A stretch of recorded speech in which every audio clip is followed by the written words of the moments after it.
The Shore VR is a Lovecraftian exploration game that recently released into early access on Steam. It is something between a VR port and a sequel to the flat game with the same name from a year ago.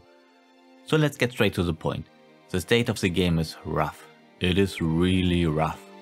There are bugs, missing geometry, invisible walls everywhere, missing sound effects, jarring frame drops in some locations, misaligned hands, basically no interaction with the world except with some key items, and then there's this cat. Ugh.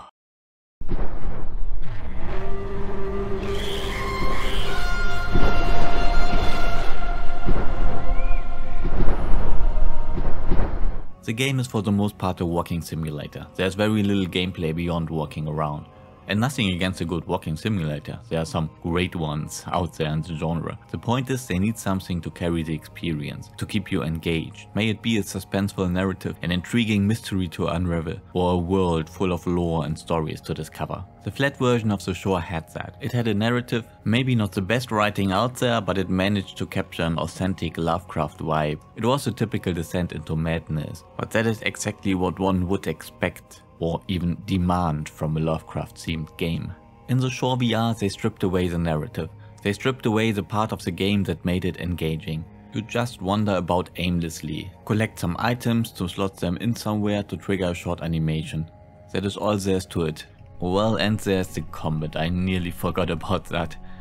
That was my subconsciousness protecting me from the deeper and darker horrors of the mind. The less said about the combat the better. It is completely responseless and weightless, hands down the worst feeling combat mechanic I've ever experienced in a VR game. The Steam page promises mind-bending puzzles, they are not lying. You need to touch a disc to make it rotate and pick up some items. It really takes some mind-bending to call these activities puzzles in the first place.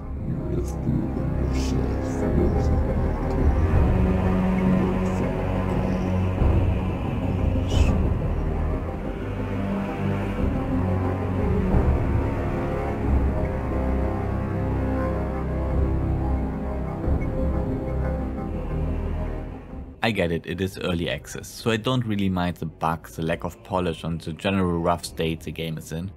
These things can be fixed, even the combat can be fixed. What I am worried about is a lack of direction. I really can't see where they intend to go with this project. My guess is that they did not want to create a straight up VR port of the original game to better justify selling it again, marketing it as a new journey, without having a vision of what the game is supposed to be. Maybe I'm wrong about that, maybe it's just too early to see it, I hope I am. The game has some cool moments and absolutely stunning vistas. The music, creature design, atmosphere are all great, so I really do hope they manage to give this game a direction and shape it into an immersive experience. Only time will tell. Speaking of time, if you consider giving it a try, I wouldn't, yet, you won't have a good time with it. Give it a year or two and then check back on more recent reviews to see if the thing went somewhere. I wouldn't hold my breath, but who knows, they might still surprise us. We need more Lovecraft inspired games. We will always need more of those, regardless of how many we get.